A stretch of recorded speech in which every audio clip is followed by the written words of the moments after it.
Hello everyone, welcome to the channel. So India to become world's biggest military power. हाँ, तो दुनिया के बड़ी सैन्य ताकत के तौर पर भारत उभरेगा। हालांकि भारत पहले से ही एक दुनिया की बड़ी सैन्य ताकत है, लेकिन अब टेक्नोलॉजिकल एडवांसमेंट के तौर पर आप देखेंगे कि बहुत कुछ माइलस्टोन्स कवर होंगे, क्योंकि भारत ने अपने डिफेंस सेक्टर में बहुत बड़े लेवल पर बदलाव किए हैं। आज के वीडियो में हम इसी के ऊपर डिस्कशन करने वाले हैं कि कौन से बड़े चेंजेस हुए हैं इंडिया के डिफेंस सेक्टर पे।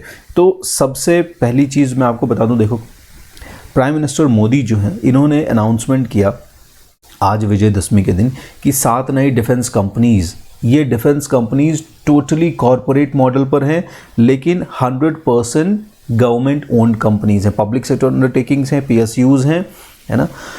और ये पुराना जो OFB था, ऑर्डिनेंस फैक्ट्री बोर्ड, जिसकी स्थापना 1712 में की गई थी, अंग्रेज़ों के ज़माने में की गई थी, ब्रिटिशर्स के ज़माने में की गई थी, उसको पूरी तरह से डिसॉल्व कर दिया गया है। और आपने शायद अक्टूबर में, अभी अक्टूबर की बिगनिंग में, शुरुआत में एक न्यूज़ थी, और वो न्यूज़ ये थी कि ऑर्डिनेंस फैक्ट्री बोर्ड OFB को डिसॉल्व किया गया है। और ये कयास तभी से लगाए जाने लग गए थे कि कुछ नया काम शुरू होगा। अभी 7 नई फैक्ट्रीज प्रॉपरली जो है आ गई हैं, इनको आज डेडिकेट कर दिया गया है विजयदशमी के दिन, दशहरे के दिन। और इसमें प्राइम मिनिस्टर मोदी ने ये कहा कि बेसिकली क्या है, भारत देश जो है अब वो एक नए रेजोल्यूशन की तरफ आगे बढ़ रहा है। इस नए रेजोल्यूशन में, इस नए संकल्प में हम पुराने सिस्टम को चेंज करके, जो कि काफ़ी सालों से पेंडिंग था, लगभग 15 to 20 ईयर से ये जो सिस्टम था, यानी ये जो ओवरहॉलिंग थी, ये जो चेंजेस थे, ये पेंडिंग थे, इनको नया किया गया है।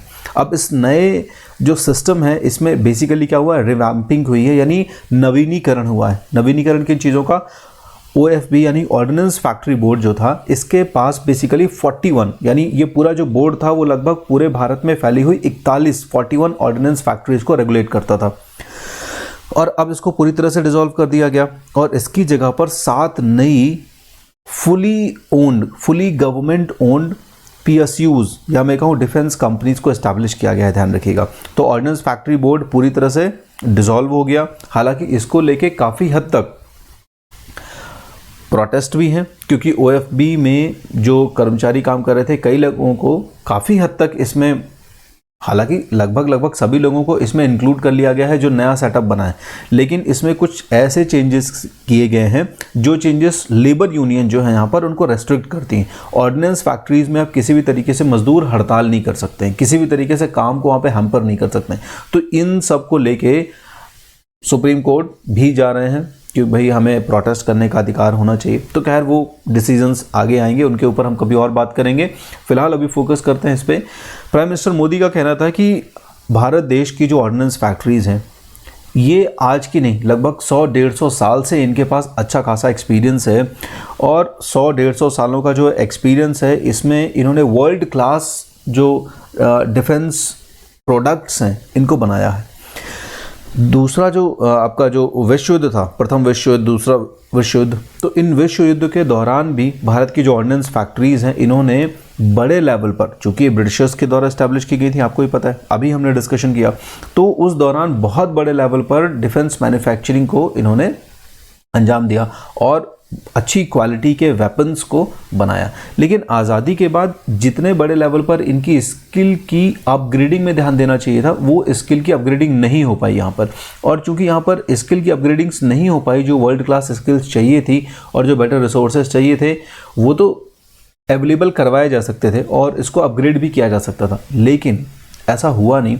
और अब ज़रूरत है कि हम टेक्नोलॉजिकली इसको और साउंड करें, है ना। तो प्राइम मिनिस्टर मोदी के इसी स्टेप को उन्होंने आगे बढ़ाते हुए ऑर्डिनेंस फैक्ट्री बोर्ड, जिसे मैंने कहा कि लगभग 200 साल पुराना बोर्ड था ऑर्डिनेंस फैक्ट्री बोर्ड, जिसको कंप्लीटली डिसॉल्व कर दिया गया है। और इस ऑर्डिनेंस फैक्ट्री बोर्ड, जिसकी इस्टेब्लिशमेंट 1712 यानी 1712 में की गई थी ब्रिटिशर्स के ज़माने में, और इसका हेडक्वार्टर कोलकाता हुआ करता था, ध्यान रखिएगा, Kolkata headquarter ordinance Factory board का।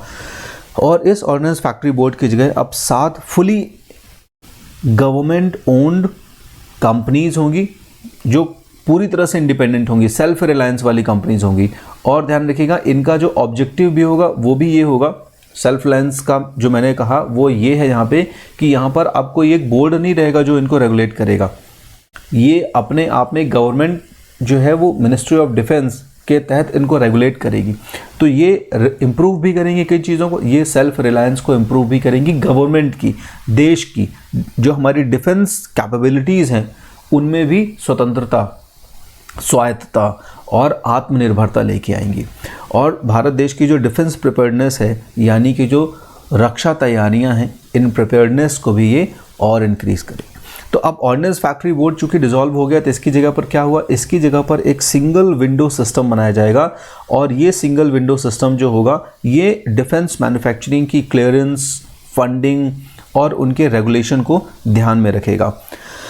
इन कंपनीज के बनने के साथ ही इनको 65,000 करोड़ 65,000 करोड़ रुपीस के प्रोजेक्ट्स भी मिल गए हैं। इनमें से बहुत सारी कंपनीज अक्टूबर से फंक्शनल हो गई, ध्यान रखिएगा 1 अक्टूबर से फंक्शनल हो गई। आज ऑफिशियली इनको डेडिकेट किया गया है, हालांकि ये काम शुरू हो चुका है 1 अक्टूबर से ही। तो ये जो 7 कंपनीज हैं इनके बारे में थोड़ा सा जान लेते हैं जल्दी से। तो 7 जो कंपनीज हैं वो हैं Armoured Vehicles Nigam Limited, Avani कहा जाता है इसे शॉर्ट में। Munitions India Limited, MIL short में कहा जाता है। Advanced Weapons and Equipment India Limited, AWE India. Troop Comforts Limited, Yantra India Limited, Gliders India Limited और India Optel Limited. These are 7 new companies which replaced the OFB, जिन्होंने Ordnance Factory Board को establish किया है। Nutshell में मैं आपको इन 7 कंपनियों के बारे में भी बता देता हूँ। सबसे पहली जो अवनी शॉर्ट में कही जाती है, आर्मर्ड व्हीकल्स निगम लिमिटेड, इसके इफेक्ट में आते ही यानी इसके फंक्शनल होते ही इसको 31,000 करोड़ रुपए के ऑर्डर्स भी मिल गए हैं, ध्यान रखिएगा, तीनों सेनाओं की तरफ से, यानी नेवल फोर्सेस की तरफ से, एयर फोर्सेस की तरफ से और आर्मी की तरफ से 31,000 करोड़ के ऑर्डर्स भी मिल गए। तो ये बेसिकली जो एस्टैब्लिश्ड है वो कहाँ पर है, अवड़ी। ये एक जगह है चेन्नई, तमिलनाडु में। चेन्नई में एक तिरुवल्लुवर, एक बहुत फेमस संत भी हैं ये तिरुवल्लुवर, तो उन्हीं के नाम पे एक शहर बसाया गया है, उसी का एक छोटा सा सबर्ब इलाका है अवनी। तो वहीं पर ये फैक्ट्री एस्टैब्लिश है Avani, armoured Vehicles Nigam limited, ध्यान रखिएगा, है ना। इसका बेसिक काम जो है वो बैटल टैंक्स का फॉर्मेशन करना है, इन्फेंट्री कॉम्बैट व्हीकल्स का, यानी युद्ध के दौरान में जो पैदल सैनिक जिन जिन व्हीकल्स का इस्तेमाल करते हैं उन व्हीकल्स के फॉर्मेशन का काम या प्रोडक्शन का काम यहाँ पर होता है। मिलिट्री मोबिलिटी सॉल्यूशंस, मिलिट्री के जो इक्विपमेंट्स होते हैं जिनको मूवमेंट कराया जाता है या उससे रिलेटेड जो प्रॉब्लम्स होती हैं उनको सॉल्यूशन या उनको रेजोल्यूशन भी प्रोवाइड करती है। बहुत सारे इंजन्स जो होते हैं और उसकी जो बाकी एसेसरीज होती हैं जो डिफेंस के व्हीकल्स में काम आती हैं, उनकी भी मैन्युफैक्चरिंग यहाँ से होती है। तो अवनी पहला हो गया। सेकंड है Advanced Weapons and Equipment India limited. जैसे ही ये फंक्शनल हुई, इसको भी 4,066 करोड़ रुपए के डिफेंस ऑर्डर्स मिल चुके हैं। ये स्मॉल आर्म्स यानी कि जैसे पिस्टल्स, रिवॉल्वर्स, इस तरह के कुछ जो डिफेंस इक्विपमेंट्स हैं वो बनाती है। ये कानपुर में इस्टेब्लिश्ड है, ध्यान रखिएगा, कानपुर बेस्ड है ये कंपनी।